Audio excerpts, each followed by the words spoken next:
வணக்கம். உங்களை பர்வதமிர்தம் யூடியூப் சேனலுக்கு அன்புடன் வரவேற்கிறோம். இப்பதிவில் திருமதி ராஜலட்சுமி அவர்கள் இயற்றிய வெண்ணிலா தொகுத்த மீதம் இருக்கும் சொற்கள் என்னும் நூலிலிருந்து எடுக்கப்பட்ட பால்மணம் என்னும் சிறுகதை தொகுப்பினை பற்றி கேட்கவிருக்கின்றோம். வாருங்கள். படைப்பின் நேர்த்தி வெகு விசித்திரமானது. அதில் மனிதனின் ஆரம்ப கட்டமான குழந்தை பிராயம்தான் எத்தனை அழகு! கிருஷ்ணா என்று குரல் கொடுத்தவாறே குழந்தையை தேடினாள் மன்னி.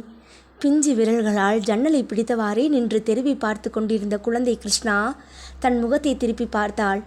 ஈரம் பிதுங்கும் வெள்ளரி பிஞ்சாக முகம், சிறகுகளாக படபடக்கும் இமைகள், கண்ணாடி மணிகளாக உருளும் விழிகள், பூநயம் போல் உதடுகள், ஒளி அரும்புகளான பற்கள், நுங்கு நீரின் குளிர்ச்சியாக குரல், தெய்வ வடிவை சின்ன உடலில் சிறைப்பிடித்த கலை, முகத்தில் எந்த நேரமும் உலகை புரிந்து கொள்ள முயலும் மன வளர்ச்சிக்கான ஒரு சிந்தனை சாயல்.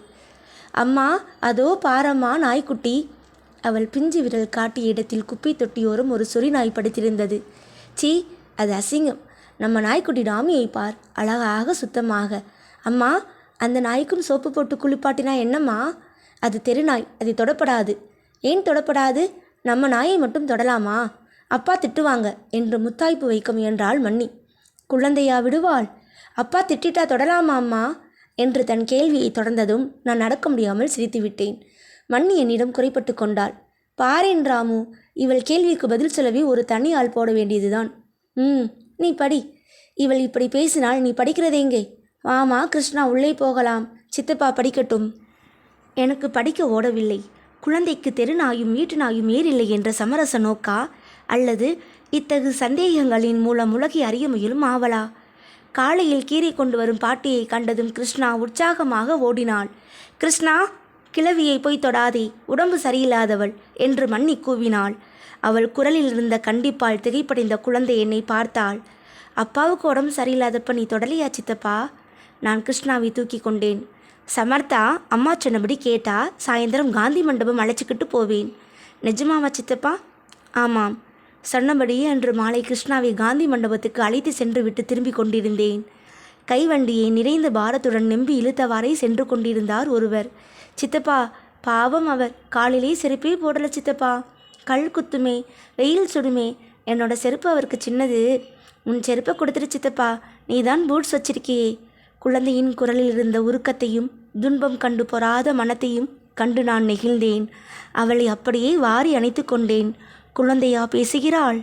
செருப்பை கொடுத்துட்டு சித்தப்பா, அவர் தூர போயிட்டார், இன்னொரு நாள் கொடுத்துக்கலாம் என்று அவளை சமாதானப்படுத்தி வீட்டுக்கு அழைத்து வந்தேன். கோடை மழை கொட்டி கொண்டிருந்தது. தெருவெல்லாம் ஈர நசநசப்பு. மரங்களும் செடிகளும் மண்ணும் குளிர்ந்து கிடந்தன. இரவின் அமைதியை மழையும் சில்வண்டுகளின் ரீங்காரமும் தவளைகளின் சத்தமும் அவ்வப்போது கலைத்த வண்ணம் இருந்தன. தெருவை ஒட்டிய வராந்தாவில் மழையின் குளிர் நடுக்கத்தை குரலில் பிரதிபலித்தவாறு 2 சிறு ஆட்டுக்குட்டிகள் நின்றிருந்தன. பொழுது விடிந்தது. மண்ணியின் குரல் பல் விலக்கி கொண்டிருந்த என்னை உசுப்பியது. எங்கே? கை குழந்தைகிட்ட இருந்த பால் புட்டியை காணோம். பால் வாங்கணும்னு போனேன். 2 வாய் பால் தான் குழந்தை குடிச்சிருப்பான். புட்டியை கீழே வச்சுட்டு போயிருந்தேன். இங்கே காணோமே. எனக்கு ஒரு சந்தேகம் ஏற்பட்டது. தெருக்கதவருகே ஓசையிடாது எட்டி பார்த்தேன். என் ஊகம் பொய்யாகவில்லை. என்ன விந்தை! உணர்ச்சியை கூறு போட்டுக்கொள்ள அண்ணாவையும் மன்னியையும் ஓசையிடாது வரவழைத்துவிட்டு கேமராவையும் எடுத்து வந்தேன். மலைச்சாரலில் ஒன்றி நின்றதால் ரோமங்கள் நனைந்து கரும்பட்டாக படிந்திருக்க, இளம் குளவிகளாக நின்ற அந்த 2 ஆட்டுக்குட்டிகளில் ஒன்றின் வாயில் பால் புட்டியின் குமிழை வைத்து குழந்தை கிருஷ்ணா அதற்கு பாலை ஊட்டி கொண்டிருந்தாள். அவள் கண்களில் அருள் வெள்ளம், முகத்தில் அன்பு நிழல், மனத்திலோ பொங்கி பெருகும் கருணை பரிவு. அந்த 2 சின்ன உயிர்களுக்கும் அவள் ஒரு தாயாகி விட்டாளா? அந்த உணர்ச்சிக்கு வேறு என்ன பெயர் சூட்டலாம்? வியப்புடன் இருக்கிறோம் நாங்கள். என் ஃப்ளாஷ் அந்த காட்சிக்கு நிரந்தர உருவம் தருகிறது. அப்போதும் குழந்தையின் ஈடுபாடு சிதறவில்லை. பாவம்மா ஆட்டுக்குட்டி, அதுக்கு யாரம்மா பால் தருவா? ராத்திரி பூரா சாப்பிடாம இந்த ஆட்டுக்குட்டிக்கு ரொம்ப பசிக்குமா. நீ தான் இருக்கியேடி என்று கிருஷ்ணாவை ஆற தழுவிக்கொண்டே மன்னி அவள் கன்னங்களில் மாறி மாறி முத்தமழை பொழிந்தாள். அதே சமயம் குழந்தை கிருஷ்ணா தனக்கென்று பெற்றிருந்த இரக்க சுபாவம், கருணை மனம் இவற்றை கண்டு மன்னி ரொம்பவும் வருத்தப்பட ஆரம்பித்தாள். இப்படி இருக்கிறாளே, தம்பிக்கு வைத்திருந்த பாலை வீணாக்குகிறோமே என்று தெரியவில்லையே. எப்படி இந்த உலகத்தில் பேர் சொல்ல போகிறாள்? ஓரொரு குழந்தைங்க எப்படி சமர்த்தா இருக்குதுக என்று பேச ஆரம்பித்து விட்டாள். குழந்தைதானே அவள், வளர்ந்தால் சரியாகிவிடும் என்றேன் நான். மனதுக்குள் மட்டும் அவளை பற்றிய பெருமிதம் தங்கியிருந்தது. காலப்பூங்காவில் 5 வசந்தங்கள் வண்ண ஜாலம் செய்து மறைந்தன. அண்ணா ஊர் ஊராக மாறிக்கொண்டிருந்தார். நான் சென்னையிலேயே தங்கி படிப்பை முடித்தேன். அதன் பின் வாழ்க்கைக்கு நிலைத்த ஒரு வருமானம் தரும் உத்தியோகத்தையும் ஏற்றேன். என் முதல் சம்பளத்தை பெற்றுக்கொண்ட நான் அதை என் அண்ணாவின் கையில் தந்து வாழ்த்து பெற திருச்சிக்கு புறப்பட்டேன். முதலில் என் நினைவுக்கு வந்தவள் குழந்தை கிருஷ்ணா. இப்போது 8 வயது இருக்குமே. பள்ளியில் படிப்பாள். எப்படி பேசுவாள், எப்படி நடப்பாள்.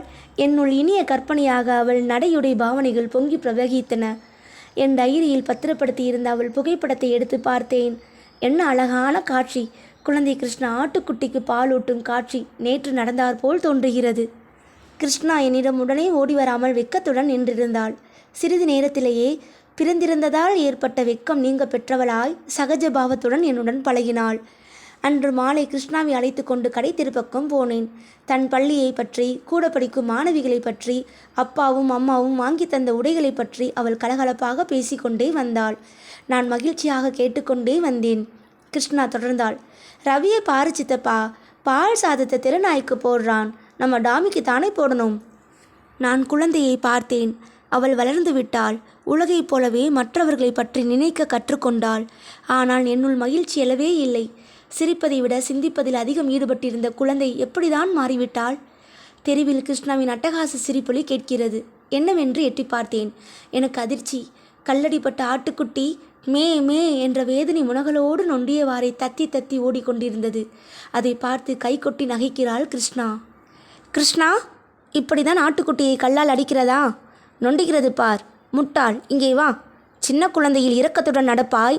வளர வளர எல்லாம் போய்விட்டதா? உள்ளே போ.